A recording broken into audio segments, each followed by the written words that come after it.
colaboración con la económica, porque también con la económica él es el que dirige las visitas guiadas que para escolares se celebran los viernes y que él, junto con las dos bibliotecarias, pues realizan una serie de actividades con los niños para dar a conocer esta sociedad y sus fondos.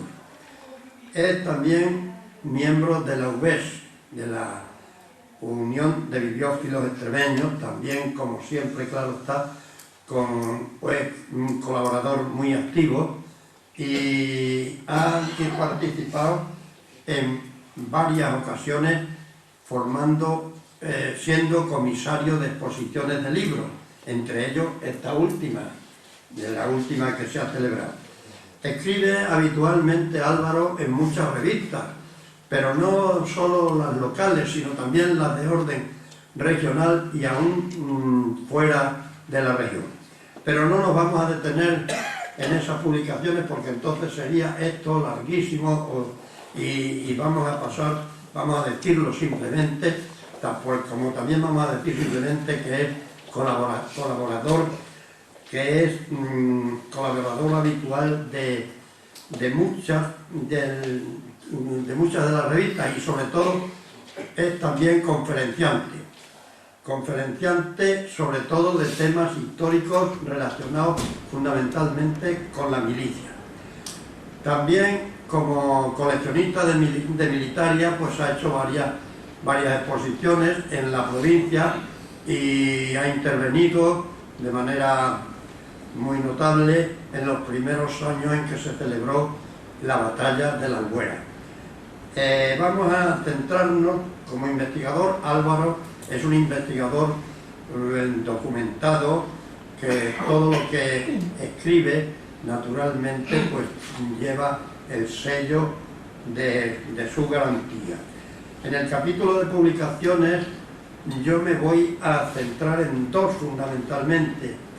La primera es un libro que junto con Javier Teijeiro Fuentes es coautor de un magnífico estudio del sistema baluartado de Badajoz. El título completo, que es suficientemente sugestivo, dice: las fortificaciones baluartadas de Badajoz en los siglos XVII y XVIII.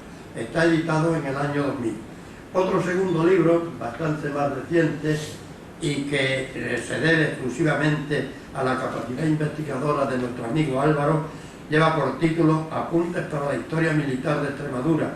Es un pormenorizado estudio de cuarteles y dependencias existentes o que han existido en la ciudad de Badajoz, de su Capitanía General de Extremadura, de los capitanes generales que han existido, y también, como no, de cuarteles y guarniciones, y sobre todo acaba el libro también con una pequeña biografía de los soldados más ilustres que ha tenido esta región. Estos dos libros son dos libros de consulta, no son libros que se lean y se coloquen otra vez en la estantería y ya nos olvidemos de ellos, por muy valiosos que sean. Estos son dos libros que hay que tenerlos a mano, a mi juicio, por lo menos a mí me ocurre así. Hay que tenerlos a mano porque de vez en cuando hay que consultar algún dato, algún dato de interés que tiene, pues todos ellos están llenos de datos de interés. Por consiguiente, yo considero que estos dos libros tienen un gran valor para mí, por supuesto. Álvaro, hoy, y ya nos va a hablar de la Guerra de la Independencia en Extremadura, operaciones militares en 1808. Seguro que nos va a cautivar a todos. Escuchémosle como se merece, al margen del fútbol. Muchas gracias. Muchas gracias, Augusto. Muchísimas gracias. Muchas gracias a todos ustedes por su asistencia. Y pasamos rápidamente.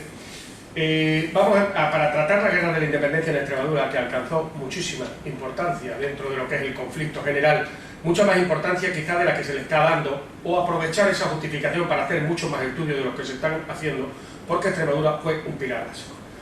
Del año 1808 en general solamente se citan en los libros y de pasada, porque recordemos que todavía estamos bebiendo el libro de Gómez Villafranca, que es de 1908. Esperemos ya que en los tiempos ahora que se han desarrollado varios congresos de estudios históricos en Trujillo, en Medellín, en Llerena, en algunos sitios, empiecen a aparecer documentos nuevos que ya están en la cuestión de estudio. Bien.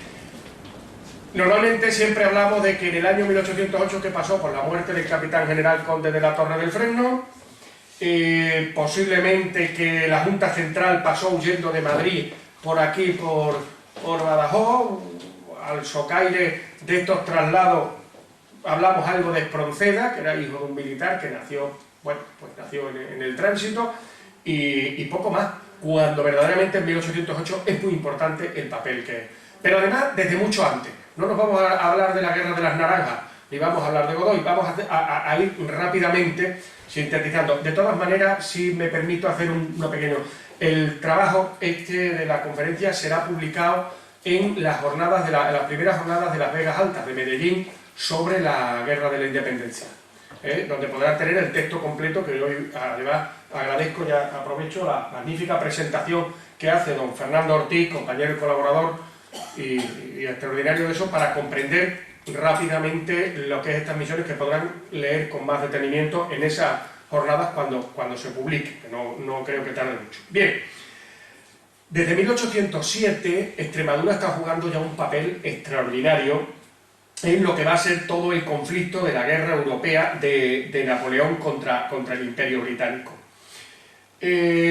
Por la paz de Tilsit, el 8 de julio de 1807, Napoleón ha acabado con todo el enemigo en el este de Europa. Ha quedado sin enemigos, ha quedado limpio, y además ha firmado unos pactos.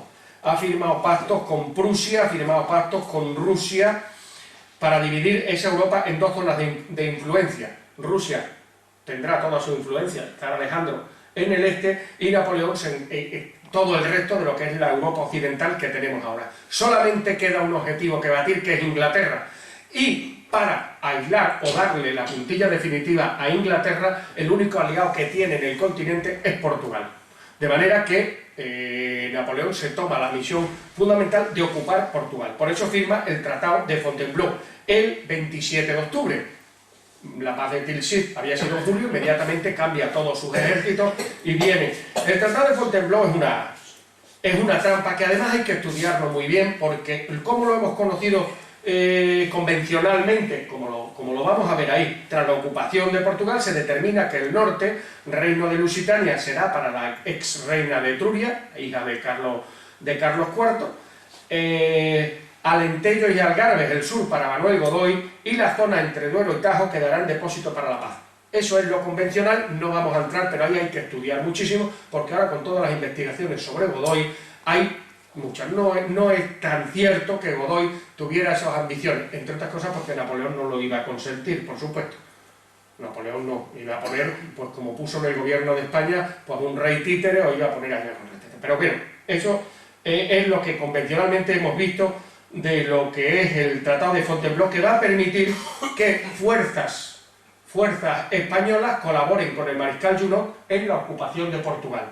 Recordemos y sumemos a esto que ya desde esos tiempos la división del norte al mando del Marqués de la Romana ha pasado a Dinamarca. Ha pasado a Dinamarca, de manera que se puede decir que la mayoría del ejército español operativo está entre Dinamarca con el Marqués de la Romana y las tres divisiones que invaden Portugal. El general Carrafa, que era el capitán general de Extremadura, 7.000 infantes, 2.000 jinetes, 2 piezas de artillería, que iría a la zona de Oporto. El general Taranco, con otros 12.000 hombres, a la zona de Valencia del Miño y Oporto para unirse a Carrafa. Y el general Solano, capitán general de Andalucía, con 9.500 infantes y 12 piezas por Elba y Extremón, que ha de establecerse en Setúbal. En total, unos 26.000 hombres, 3.000 caballos y 30 piezas de artillería. Desde principios de año se encontraba en el norte de Europa la división del Marqués de la Romana, unos 14.500 hombres, de ellos 3.000 de caballería. Primer problema que nos encontramos, que está preparado magníficamente ese tratado, no tanto lo del reparto, no lo necesitamos, es que España está desarmada.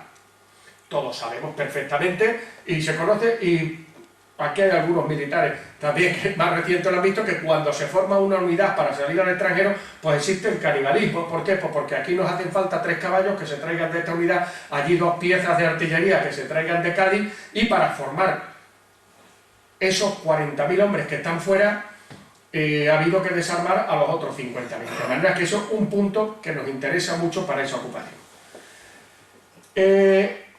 A lo largo desde principios de año, el 30 de noviembre Junot ya alcanza Lisboa con su vanguardia. Ha pasado por Extremadura en una marcha atravesando toda España, contando con las colaboraciones, llegan a Alcántara. En Alcántara es repostado y remunicionado y se le da con todo el material de la Capitanía General de Extremadura, y el 30 de noviembre está en Lisboa con la vanguardia, a tiempo de ver la fuga de la familia real portuguesa. El 7 de diciembre ya tiene toda su fuerza en Lisboa y empieza el avance de los españoles. Esas 3 divisiones que hemos dicho penetran ya en Portugal para ir ocupando las zonas que están asignadas en Portugal. Pero no para ahí la cuestión, porque continuamente han estado entrando montones de fuerzas en todos lugares, que además de manera descarada van ocupando los puntos estratégicos: Pamplona, Vitoria, San Sebastián, Barcelona, San Fernando de Figueras y el fuerte de Santa Engracia del Desfiladero de Pancorbo, es decir, todos los puntos clave de penetración a los Pirineos. Pero además algunos de forma pueril y de forma verdaderamente ridícula, que aparecen en los documentos, está perfectamente, y lo ponemos como anécdota. Pamplona. En Pamplona hay una guarnición, y un día en la ciudadela de Pamplona, que es el punto fuerte de Pamplona, pues hay una serie de granaderos franceses que están allí departiendo con los centinelas españoles, se ponen a jugar, empiezan a tirarse bolas de nieve, empiezan para allá a jugar, y de pronto sacan de los capotes los fusiles y los cogen. Es así, o sea, es de risa.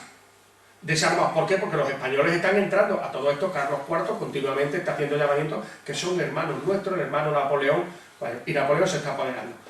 De 3/4 de lo mismo cuando se apoderan de Montjuïc o la fortaleza de San Fernando de Figueras, que es una fortaleza extraordinaria, que si tienen oportunidad de visitarla, veanla, porque es una muestra del abaluartado, y todas se apoderan después de este tenor.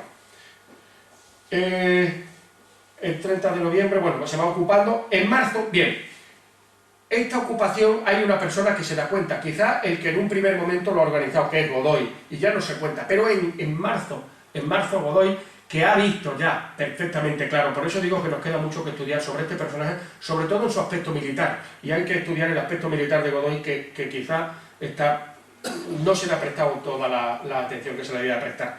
En marzo ordenó la retirada ya de las fuerzas españolas, porque él tiene una idea, es llevarse los reyes hacia el sur, en Cádiz, e irse a las Indias, como han hecho el emperador, como ha hecho el rey de Portugal, para desde allí montar la resistencia. Esa es la razón de que esté en Aranjuez, de que estén las guardias del Generalísimo y de que estén las guardias de Corps en Aranjuez, cuando va a ser el motín de marzo. Y además hay muchas fuerzas que ya se han replegado, pero en este momento es cuando hay un pronunciamiento, un movimiento ahí fernandista, en apoyo del rey Fernando, que ya lo han intentado varias veces, entre ellos el duque del Infantado, el conde de Montijo, otra serie de personajes. Hay un movimiento claro ahí para procurar la abdicación. Y precisamente van a dar el golpe en el momento más inoportuno, o más oportuno. Creen que el príncipe Fernando va a tener mejores relaciones con Napoleón. En marzo dan el pronunciamiento de Aranjuez, el famoso motín, apresan y destituyen, no lo matan de milagro porque lo protege su guardia, a don Manuel Godoy, y fuerzan unos días después la abdicación de Carlos IV en el príncipe Fernando, que ya se convierte en el rey Fernando VII, el deseado, y el que va a encabezar, digamos, no él, que va a pasar también al exilio, bueno, pues va a ser, digamos, atraído hacia Bayona por Napoleón sin hacerle ni caso, y los va a tener prisioneros. Pero Fernando VII va a quedar desde ese momento como digamos, el rey ya de España. En la zona de aquí de Extremadura, teníamos muy cerquita una guarnición muy fuerte en Elba, el general Kellerman. El 23 de marzo, Murat, recibido como protector del príncipe, entra en Madrid. A lo largo de los meses de abril y mayo se van a recibir muchas comunicaciones del gobierno de Madrid, perfectamente ya dominado por Murat en todo digamos, el aspecto político, para que el capitán general accidental, no se nos olvide que el conde de Torre del Fresno queda aquí como capitán general accidental, porque Carrafa está en Lisboa, relativa a la seguridad que hay que garantizar a los viajeros franceses, la ayuda que hay que prestar a las tropas aliadas en tránsito por la región, que por cierto, en la estancia que hicieron la infantería francesa en tránsito para Valladolid en Alcántara, causaron destrozos en puertas y en los aposentos que ocupaban. Bueno, que se le facilite todo a los franceses. Todos son disposiciones para que ayudemos a los franceses, que son nuestros aliados. Pero el 2 de mayo, en Madrid, viene el levantamiento. Un levantamiento porque hay otro movimiento. Hay un movimiento fernandista que ya ha triunfado, o creen que han triunfado, cuando deponen a Carlos IV, porque fue un auténtico golpe de Estado. Lo del motín, nada de eso de lo que se celebra por ahí, del motín de los buenos y el pueblo contra los malos, no hay nada de eso, es un auténtico golpe de Estado fernandista. Pero hay otro movimiento, el movimiento que llaman de los artilleros, porque destacan muchos artilleros, también en Badajoz, que es un movimiento antifrancés, pero antifrancés por la ambición que tiene. Son gente, digamos, que podríamos calificar, entre comillas, gente más liberal, gente más preparada. Hablamos de los artilleros, que son los que los encabezan, porque les recuerdo que en ese siglo XVIII, siglo XIX, todas las ciencias, toda la industria está en manos de ingenieros y artilleros militares.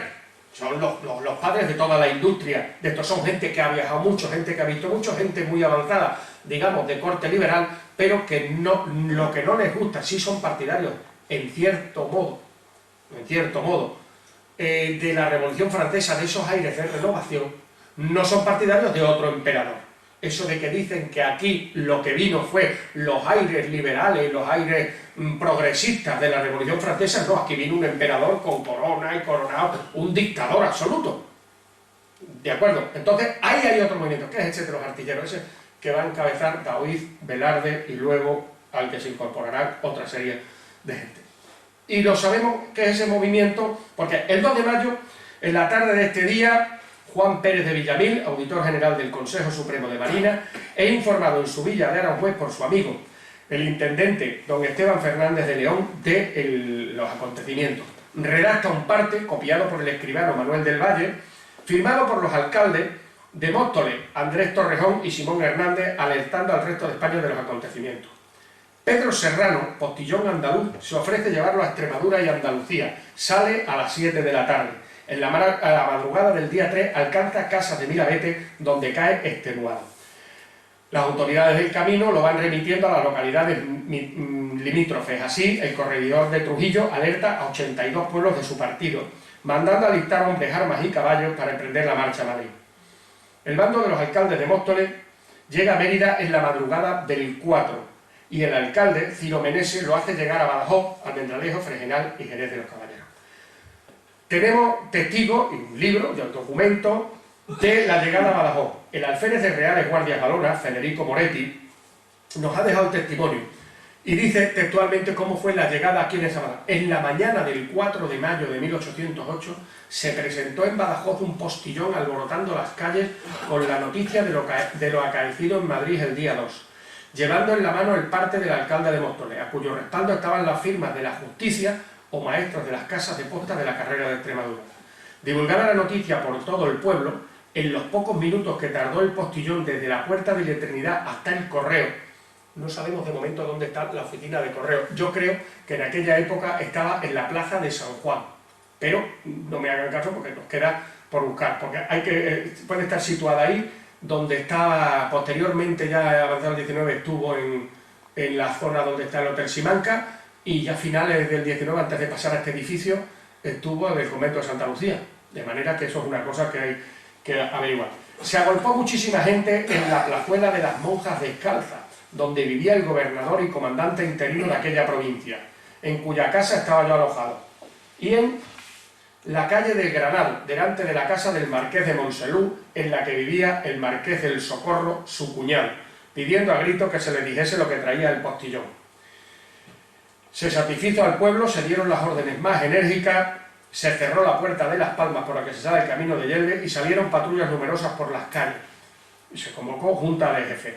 El ejército, en aquel momento aquí en Badajoz, capitán general, que era la máxima autoridad y presidente de la audiencia, dispone que se avise inmediatamente al general Carafa en Lisboa diciendo esto es una traición y los franceses no lo han jugado, que se llame a Sevilla, que se vaya a Sevilla porque el general Marqués del Socorro, Solano, que está aquí en Badajoz, mandaba otra de las divisiones y están aquí porque son de estos que se han replegado por las órdenes que habíamos dicho de Godoy en marzo. Manda aviso a la Capitanía de Sevilla diciendo esto es lo que hay de la movida que tenemos, y a la vez mandan una serie de militares a Madrid para enterarse de qué va la cosa. Pero las órdenes que siguen llegando son de calma. Bueno, tenemos el recorrido, lo han visto ahí, que además en Cumbres de San Bartolomé es donde se ha encontrado el único ejemplar que queda hasta ahora descubierto del parte original. Sirve a título de anécdota. Un parte original de la época, que saben ustedes que los partes iban copiados, cada uno que lo cogía el parte, lo copiaba y lo remitía al siguiente pueblo, de manera que en el parte empieza, según me dice el alcalde de Móstoles, que dice el de Mérida, que dice el de Fregenal, que dice no sé qué, tal, por eso sabemos que es uno de los originales, porque viene desde arriba. Y está ahí, han celebrado una jornada muy interesante el año pasado acerca de este parte. Bien, el parte sigue su camino, la Capitanía General de Extremadura alerta, pero todas las órdenes que llegan acerca de la revuelta dicen que no, que ha sido una revuelta. El Consejo de Castilla, perfectamente dominado por Murat en Madrid, después de la tremenda represión que hace, dice que hay calma y que la cuestión que sigue la calma total. De hecho, incluso el día 18 el conde de la Torre del Fresno dirige una sentida comunicación al general Kellerman en Elba, haciendo firmes protestas de fidelidad, está en el Archivo Histórico Provincial, sumisión a la amistad hispano-francesa, y señalando que en los días siguientes a las revueltas del día 4, él mismo dispuso la protección y seguridad de los súbditos franceses de la plaza que estaban amenazados pues, por el populacho, no sé qué. Estos hechos que bien entendidos, porque no nos olvidemos que, se me ha olvidado a mí decirlo, pero es una cosa muy importante. El día 4 se recibe el parte y el día 5, el primer llamamiento que hay a levantarse contra los franceses lo firma este Torrefresno. El día 5 es un parte que se debía de haber repartido, impreso por todas las autoridades aquí a lo largo de 1808, que yo creo que sería el acontecimiento principal más importante, porque es el primer parte que se firma contra los invasores franceses. El día 5, en caliente, esa junta de jefe que acaba de recibir a ese postillón, para levantarse con la velocidad del rayo y vengar a la religión y a la patria y al rey. Está firmado por el capitán general interino. Es el primer parte que se hace en España por parte de una autoridad. Y es verdaderamente un documento excepcional que ya digo que tendría que estar tratándose de estos factos, desde luego, bueno, iba a decir en las escuelas, pero bueno, esas cosas ya no se llevan. Pero para toda la gente de bien convendría haberlo repartido. Pero luego llegan órdenes ya de que la cosa se ha calmado, de que han sido tumultos, y eso es lo que va a condenar a este hombre, porque a este hombre le ordenan y le dicen de arriba que tiene que contemporizar con los franceses. Recordemos que aquí quedan apenas unos 500 soldados del regimiento de Mallorca y unos 150 artilleros en el parque. Kellerman tiene 8 o 9.000 hombres de las divisiones de la Gran Armée francesa aquí en Elba. O sea, que era inútil, tiene que escribir estas cartas. Pero ese movimiento de los artilleros, ese movimiento antifrancés, no se va a parar, se sigue conspirando, y el levantamiento, la guerra de la independencia va a empezar a finales de mes. ¿Cuál es la justificación? La justificación es que el día 20 se publica en los diarios oficiales la renuncia en Bayona de Fernando VII, le devuelve la corona a Carlos IV, Carlos IV se la da a Napoleón, se hace un apaño allí, y Napoleón se queda con la corona. Y se publica el día 20 la abdicación de estos. Y ese es el punto que desata esa revuelta. Y luego diremos por qué los artilleros, porque aparecen muchos, no solo Daoíz y Velarde con esto, sino que, por ejemplo, don Tomás de Morla es artillero también en Cádiz, o luego Gayuzo aquí en Badajoz. El día 23 se levanta Cartagena y Valencia. El día 23 hay un tumulto que es controlado gracias a que el obispo y el cabildo salen en pleno a San Juan, y cuando van a liarla, que luego la liarán 7 días después y ya no lo puede parar el obispo, y tiene que salir en pleno con el Santísimo expuesto para poder parar y calmar las cosas el día 23, es un punto muy importante.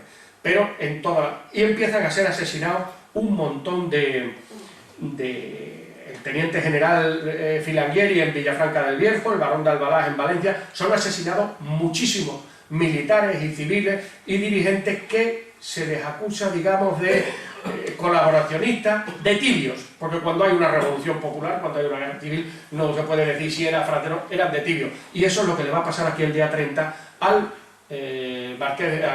conde de Torrefresno, que en un tumulto popular en Badajoz va a ser asesinado.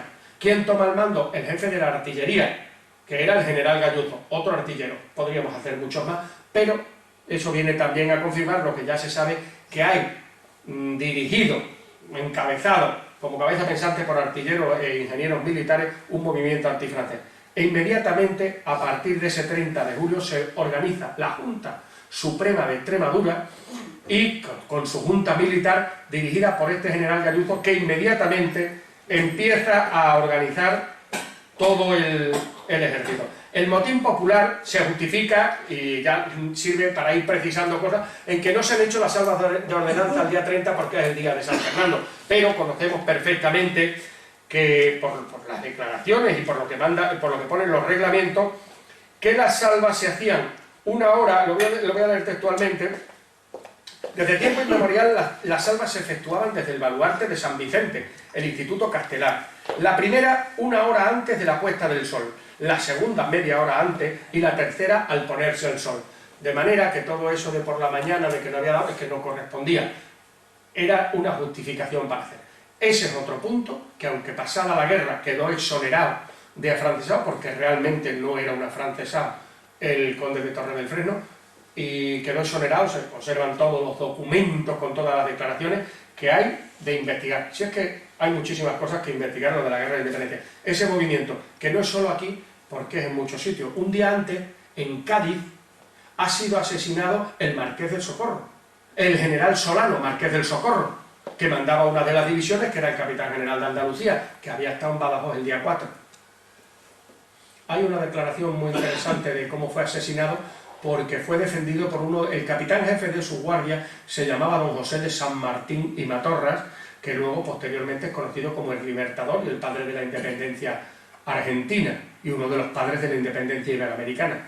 Era capitán de la guardia, era del regimiento de Campomayor, que después fue el regimiento Albuera, había estado en Badajoz de guarnición con el general Solano, pasaron a Sevilla, pasaron a Cádiz, donde fue asesinado, él mandaba a la guardia, no pudo parar este motín, por ejemplo, otro de los muchos asesinados. El objetivo de las primeras disposiciones es levantar un ejército, y para ello se aumentarán y dotarán las unidades existentes. Se reorganizarán aquellas que van llegando huidas de Madrid o de Portugal, y se levantarán unidades propias extremeñas aprovechando las buenas disposiciones. Así irán apareciendo el regimiento de infantería de línea primero de Badajoz, el batallón de reales zapadores minadores, un regimiento de infantería de voluntarios de Plasencia, voluntarios de Trujillo, guardias balonas reorganizadas, cazadores de Llerena, tiradores de Mérida, voluntarios de Valencia y Alburquerque, Valencia, de Alcántara y Alburquerque. Este regimiento tiene una historia muy amplia y no es muy conocido porque generalmente los historiadores que no profundizan en este tema, aunque el tema militar ya digo que no es muy goloso para estudiar, el regimiento voluntario de Valencia va a pelear luego en el ejército del centro, en Andalucía, en la defensa de Cádiz, y aparece ya voluntario de Valencia, y se confunde con un regimiento de voluntarios de Valencia. Y es este. Se llama realmente, el nombre completo, es un regimiento de voluntarios de la Cruzada de Valencia, de Alcántara y Alburquerque. Lo digo como cosa curiosa porque se encuentran muchos documentos y hay muchos errores con este. La insurrección en general en España y en Portugal, incluso ya Junot empieza a mover sus fuerzas para reprimir esto, pero aquí tenemos suerte porque cuando van a venir para atacar Badajoz tienen que replegarse hacia el interior de Portugal los franceses de Elba, porque están desembarcando los británicos, que era el objetivo principal. El 2 de julio, bueno, se toman todas las disposiciones y se cierran los 3 pasos principales, lo que es el paso a Portugal con los pocos voluntarios que se van reuniendo, con partidas, con todo lo que se va reorganizando. Por ejemplo, el general Antonio de Arce monta un cuartel general en Navalmoral de la Mata y nos habla de que para cerrar frente al ejército francés, un ejército que ya tenía en aquella época, hablamos de junio, de principios de junio, tenía más de 200.000 hombres que vienen, recuerdo, de todas las campañas del este, pues, por ejemplo, se le pretende cerrar, menos mal que no vinieron a Extremadura en ese primer paso, dice, he cerrado el puente de Almará, defendido con artillería, en los alrededores instala barracones para que los 2.000 hombres que lo defiendan, reunidos en Cáceres, puedan continuar su instrucción, con 40 de caballería venidos de Cáceres, que son adelantados a Almaraz. Rompió las barcas de Mesas de Ibor, Belvis de Monroy, Talavera la Vieja y Almaraz. Para cortar el paso a Plasencia, despliega 200 hombres en la dehesa de Tejera, al mando de Francisco Machuca, administrador de tabaco y conocedor de los pasos de los contrabandistas, y monta destacamentos en Belvis de Monroy, en el Campillo frente a Belvis y al otro lado del río. Los pasos Ávila los cierra con gente de Plasencia. Como ven, ese informe que se conserva en el Archivo Histórico Provincial, pues nos dice que lo que ha hecho el hombre es lo que podía, porque intentar cerrar con esos medios y con gente en instrucción. El bautismo de fuego del ejército de Extremadura es a lo largo del mes de julio. La región portuguesa del Alentejo, al mando del general Francisco de Paula Leite, se levanta tras la marcha de Kellerman y, ayudados por fuerzas del ejército de Extremadura, atacan a la guarnición de Elba. Coronel Moretti, que ha regresado ya de su misión en Lisboa, un hombre italiano, es español. Es muy difícil explicar esto, que suelen decir cuando son extranjeros napolitanos o italianos, no, eran italianos, pero era de zonas que eran provincias españolas, de verdad que son españoles nacidos en Italia. Federico Moretti, además, es muy conocido en España, sobre todo en Cataluña, porque es un gran guitarrista, concertista y músico. Pero este es el que manda muchas de las fuerzas españolas que pasan a Portugal, con húsares de María Luisa, granaderos provinciales, una llamada legión extranjera que está formada con desertores portugueses armados por los españoles y alguna tropa de se va ocupando Campomayor, Ouguela, Castelo de Vide, y en todo pues se proclama al rey de Portugal, se levanta y se organiza en la Junta. Visto Junot que toda esta zona, con el peligro de tener tan cerca la Capitanía General de Extremadura, que se está rearmando, se está reorganizando, manda a uno de los generales más veteranos que tenía allí, que era el general Loazón, que había destacado ya por la dureza de su represión en el norte de Portugal. Y viene, alcanza Évora, llega a Évora rápidamente en marchas cortadas con 8.000 hombres, 7-8.000 hombres. Dice, y para su sorpresa encuentra allí a las fuerzas insurrectas del coronel Moretti y el general portugués Leite formados para batalla campal, en número de unos 3 o 4.000 hombres, mal instruidos y peor armados, que habrán de hacer frente a los 7.000 experimentados franceses. El combate es rápido y veloz, el combate no tiene, y feroz. Las fuerzas aliadas son deshechas a la primera carga y se retiran para intentar desesperadamente defenderse en la ciudad, que es asaltada sobre la marcha, saqueada y sus defensores casi todos aniquilados en un cuartel.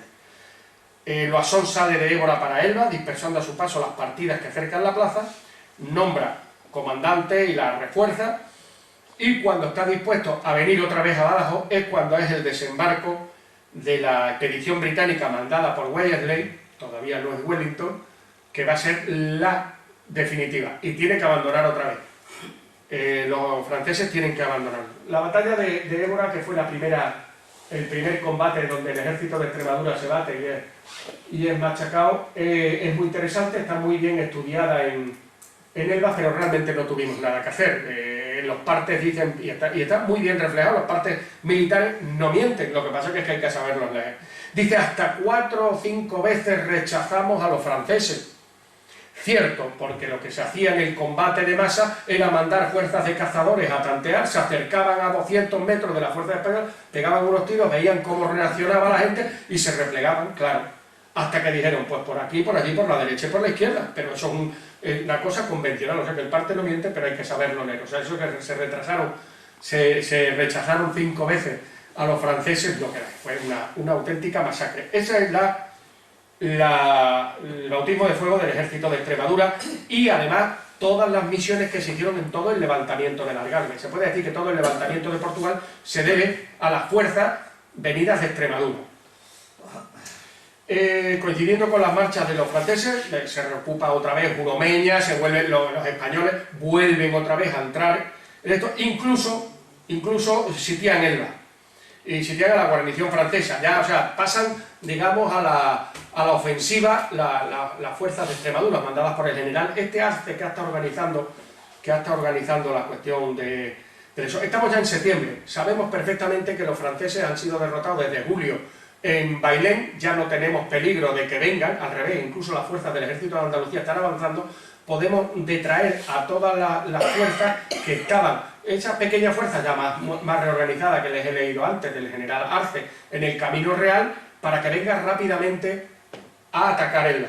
Y entonces el ejército de Extremadura se pone en marcha, después de las primeras armas, el bautismo de fuego había sido de Évora, aquí ya el ejército va en condiciones y monta sitio, aparte de que reocupa pues, otra vez todos los pueblos del Alentejo, le monta sitio a Elba. Ahí hay una de las primeras discusiones, este general Gayuzo con los ingleses, que mientras tanto han derrotado en la batalla de Vimeiro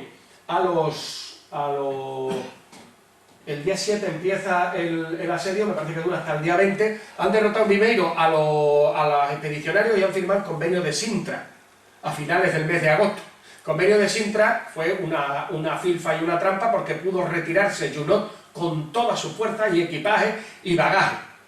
Y entonces los ingleses pues vienen y le dicen aquí tanto al general Leite, portugués, como al general Gayuzo, que dejen a la guarnición de Elba, que nada, que han firmado la paz. El general Gayuzo dice que quien ha firmado la paz con los franceses en Portugal, si ni el general Leite, portugués, ni Gayuzo, que son las fuerzas que están allí aliadas, han contado con ellos, y está a punto de liarse una buena. No va a ser el único desencuentro que tengan con los ingleses, que en definitiva lo que vienen es hacer su política.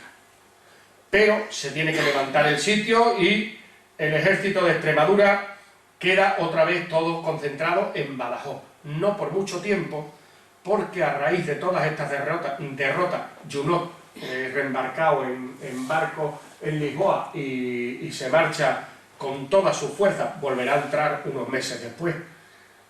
Además, volverá a entrar con soldados, además, encima enfadados, porque después de haber sido derrotados, después de conocer el ambiente, encima, con perdón de la expresión, cabréalos para que entren después. Junot, viene el mismo Napoleón.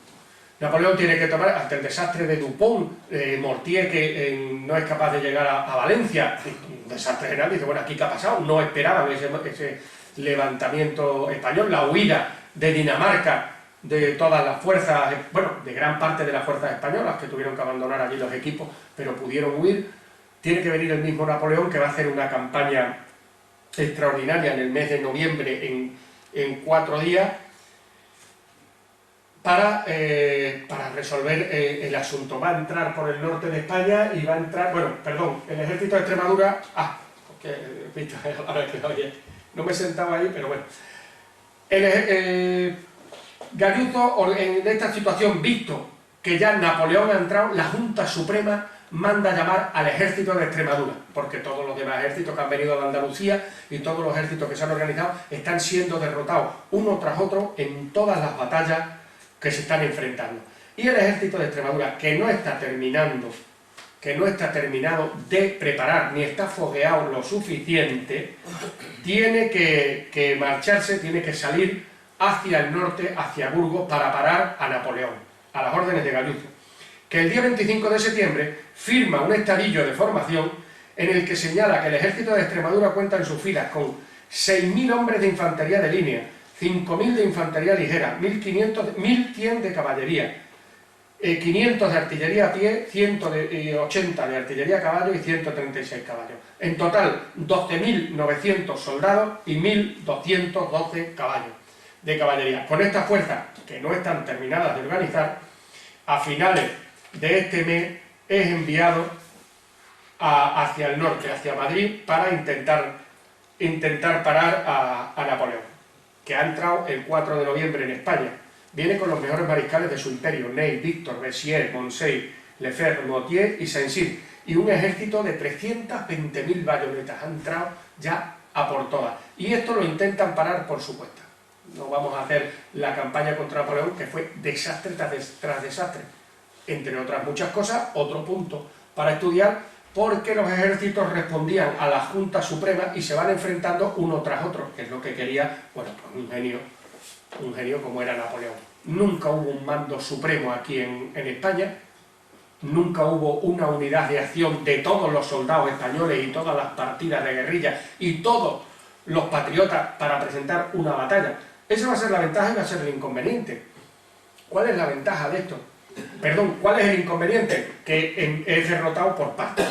El ejército de Galicia, el ejército de Extremadura, como veremos luego en Gamonal, todos los ejércitos son derrotados una y otra vez. Pero como dependen de esa junta, las 18, 19 juntas, dirigidas por una Junta Suprema, que rivalizan entre ellas en patriotismo, inmediatamente levantan otro ejército. O sea que por ahí viene una ventaja. El ejército que ha derrotado, a los 20 días, han matado a 14.000 españoles. Ejemplo, Medellín, que lo trataremos cuando llegue el año 1809. El 28 de marzo se mata en Medellín, de los 17.000 hombres, hay más de 11.000 muertos, porque no dieron cuartel. Los franceses, sabe, está perfectamente documentado, de 17.000 hombres, mueren 11.000 en aquella mañana, 28 de marzo de 1809. El 16 de abril, en Monesterio, el general Cuesta firma un estadillo y tiene ya 22.000 hombres en armas. Han venido de Andalucía, ha habido levas, ha habido levantamientos, han venido de otros lados y tiene 22.000 hombres no preparados. Les recuerdo que en julio, unos meses después, se va a dar la batalla de Talavera, donde va a cambiar. Es decir, que por un lado, esta dispersión es un desastre táctico, pero es una ventaja estratégica, porque si no, Napoleón se hubiera apoderado de España en la primera batalla, que es lo que solía ocurrir en los países normales de Europa. Se daba una batalla a un ejército, que era el ejército del rey, un ejército real, y se rendía. Ya no había más desastres en todo el país. Y claro, se podían, con una batalla, con dos batallas, se ocupaban los países. Pero en España, por eso digo ventajas e inconvenientes, no había rey. El poder estaba en manos de 16 o 17. O sea que por una vez, el desastre organizativo y administrativo español es lo que va a dar la continuidad a lo largo de la guerra. Está explicado de una manera muy rápida y muy sencilla, pero por ahí va una de las claves de la resistencia de los españoles. Bien, están entrando ingleses en ayuda, que no van a hacer nada, porque en toda la marcha de los españoles y de las fuerzas españolas hacia el norte, los ingleses se van a limitar, no se dice costeando porque es de costa, no sé, Fernando, es como va flanqueando al ejército español, pero salvo 1 o 2 o 3 combates, el ejército inglés va a entrar por Extremadura, va a llegar hasta cerca de Madrid, pero luego van a enfilar rápidamente hacia La Coruña y van a salir por piernas de allí, y tampoco en esta ocasión los ingleses nos van a prestar mucha ayuda. En la mañana del 10 de noviembre, el conde de Galluzzo, que ha presentado, era un militar muy experimentado y veterano como casi todos, dice que cómo van a ir a parar si los han derrotado, si han hecho todas las derrotas que han pasado en Espinosa, todas las derrotas que ha marcado ya Napoleón, que este ejército no está en condiciones de presentar batalla. Entonces la Junta Central, que está en Madrid, le quita el mando y se le da al general más antiguo de la división, que es un muchacho, si vale la expresión, no tenía todavía la treintena de años, el conde de Belvedere, hijo del marqués de Castelar, jefe de una de las divisiones, toma el mando del ejército de Extremadura, llega a Burgos, que se cuenta y es increíble, llega a Burgos. Gamonal es una aldea, hoy es un barrio de Burgos, estaría como Évora o algo aquí, pero vamos, hoy ya es un barrio que en Gamonal, a las puertas de Burgos, como él iba con la división que iba adelante, que es la división 2, llega, pero no llega además con el ejército de Extremadura el completo, llega con su división, otra que tiene ahí, y la otra división está todavía a 20 kilómetros. y delante tiene nada menos que a los generales Lasalle, Mouton y Bonnet, que son los mejores jefes de la caballería en aquel momento, de la caballería del mundo, y a Napoleón, que está un poquito allí detrás viéndola venir. Y entonces este hombre, solo con una división, es decir, con un tercio de ese pobre ejército de Extremadura que hemos organizado, va y le planta batalla, con 2 bien puestos. Evidentemente, claro, el resultado no solo es destrozar todo el ejército de Extremadura, sino que además, bueno, se libró la tercera división, la división 2 que estaba atrás, y no había llegado al campo de batalla, y además entraron, arrasaron Gamonal, entraron en Burgos, masacraron Burgos, bueno, fue un desastre, se apoderaron de un... Burgos tenía unos grandes almacenes de lana y de riqueza, bueno, fue terrible. La batalla de Burgos, después se escribe en las memorias, dice, bueno, una batalla como la de Burgos, como la de Gamonal, una batalla como esta, en cualquier otro sitio hubiera sido ya el firmar la paz, ¿no? Las derrotas de Gamonal, Espinosa, Tudela, Somosierra abren las puertas de Madrid a Napoleón y la capital del reino capitula el 4 de diciembre. Y va a comenzar la invasión de Extremadura. Como detalle, restos del ejército de Extremadura con restos de todos los ponen en Somosierra, la famosa carga de los polacos, legendaria y contada en 100.000 películas de polacos, porque no hay películas de españoles donde haya buenos los soldados, pero sí hay muchas de los franceses y de los ingleses donde son buenos los ingleses y los... la defendió, la dirigía el general Benito San Juan, un general pues, que le tocó el eso y dijo, pues páralo tú, camine de las risas, que no había manera. Con lo poco que tenía se intenta poner en Somosierra, que es el último paso hasta Madrid, y bueno, pasan por encima y el ejército todo en desastre se retira hasta Talavera. Como hemos dicho, el día 4 capitula Madrid, el ejército de Extremadura y los restos en Talavera, es asesinado, otro motín. La verdad es que aquí se iba de motín en motín, cuando se oía el grito de traición, nos han traicionado, nos han no sé qué, pues se cogía el primero que se encontraba por allí, se le colgaba, pues como le pasó al general Benito San Juan y como va a pasar a lo largo de la guerra en montones de ocasiones en los motines. Y el ejército de Extremadura, pues se repliega por el camino real e intenta reorganizarse. Otra vez Gayuzo lo intenta reorganizar en la línea del Tajo, una línea muy importante, con unos puentes que tenemos ahí que controlan toda la zona y que ya aparecerán, bueno, ahora aparecerán. La orden de Napoleón es despejar todos los alrededores y perseguir a todos los ejércitos, sobre todo al ejército de Extremadura, que era el que parecía que había reunido más restos, porque no solo venían los de Extremadura, sino que venían de Madrid, de Galicia, todo lo que habían podido reunir. Y la orden es persecución y exterminio. La Junta Central abandona Madrid, sale huyendo también, viene en este mare magnum de gente que se repliega a lo largo del mes de noviembre y diciembre, está unos días en Trujillo porque su finalidad era establecerse en Badajoz, pero viendo que el enemigo es mucho más fuerte, deciden continuar hasta Sevilla. Continúan a Sevilla gracias a que el obispo de Plasencia, los obispos, los cabildos van a ser un factor muy importante de apoyo a la rebelión y a la resistencia. Y luego, cuando ya estén agotados en estos primeros años de campaña, digamos, hablo muy rápidamente, los fondos de los cabildos y de los obispados van a tomar el relevo el clero regular, el de las órdenes, que con las primeras disposiciones de José I va a disolver las órdenes religiosas, va a ocupar los conventos, y esto, digamos que toman el relevo, pero el clero siempre va a jugar un papel muy importante en esta campaña de la guerra de la independencia. Hay muchísimas partidas de guerrilleros que se llaman del fraile, aparecen en todas las regiones, en todos los sitios, en todos los documentos, lo que ha dado lugar a muchísimas confusiones y hay que estudiar también en ese campo muchas cosas. Hay montones en Extremadura, yo tengo localizado alrededor de 6 partidas del fraile, que en una conferencia, en un trabajo que he hecho, no me he atrevido a poner nada más que 1 o 2, porque a los otros no he podido saber qué frailes eran, o al menos no he querido seguir la historiografía tradicional porque no eran esos frailes. Bueno, la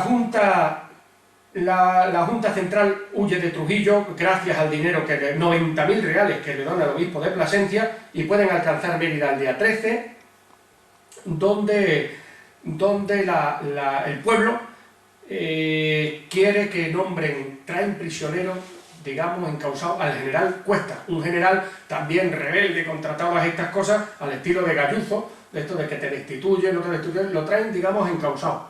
y llega a Mérida y el pueblo se levanta y la Junta de Extremadura pide que lo hagan capitán general. Esto ya va a ocurrir avanzado ya diciembre, hacia el 15-20 de diciembre. Porque el día 13 es donde está en Mérida, le dicen que lo pongan de capitán general porque Gayuzo y Belvedere, todos estos han fracasado. Pero todavía está Gayuzo, mientras que esto está ocurriendo, Gayuzo está intentando parar en la línea del Tajo. El cuarto cuerpo de ejército, ¿cómo está la situación en este mediados de diciembre, lo que es la invasión ya definitiva de Extremadura? El mariscal Lefebvre tiene su cuartel general en Talavera de la Reina, con la división de caballería La Salle en Navalmoral de la Mata, con avanzadas hacia el puente de Almaraz. La división de caballería Miljó, La Salle y Miljó son los vencedores de Gamonal, en Oropesa, con avanzadas en Puente del Arzobispo. El general Gayuzo reagrupa sus fuerzas, desorganizadas, desmoralizadas y mal equipadas, en la izquierda del Tajo para defender su paso. El grueso, 5.000 hombres entre el puente de Almaraz y el puerto de Mirabete. La división Trías con 800 soldados y 130 jinetes en Puente del Arzobispo. Gayuzo, en documentos posteriores, afirma no disponer de más de 5.000 hombres, 2.000 de ellos desarmados.